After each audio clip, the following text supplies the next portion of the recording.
तर मुख्यमंत्र्यांच्या दावोस दौऱ्यावर टीका करणाऱ्या आदित्य ठाकरे यांना दीपक केसरकरांनी जोरदार प्रत्युत्तर दिलं। आदित्य ठाकरे टीका करण्यापलीकडे काही करत नाहीत असं केसरकरांनी म्हटलेलं आहे। तर आदित्य ठाकरे यांनी त्यांच्या पर्यावरण विभागात काय काम केलंय असा सवाल देखील केसरकरांनी उपस्थित केला। दरम्यान वडील ॲडमिट असताना आदित्य ठाकरे दावोसमध्ये काय करत होते अशी विचारणा प्रसाद लाड यांनी केली आहे। स्वतः पर्यटन मंत्री असताना काही महाराष्ट्रासाठी करू शकले नाही।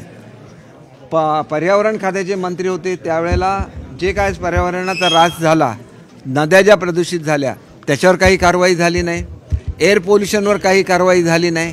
आणि मग अशी लोक की जे मंत्रालयामध्ये सुद्धा येत नाहीत, यांना एकच कळतं की टीका करत राहायची, आरोप करत राहायची, लोकांची दिशाभूल करत राहायचं, काम मात्र करायचं नाही। मला असं वाटतं की आदित्य ठाकरेंनी जरासं मागे वळून 2020-21चा काळ देखील आठवला पाहिजे।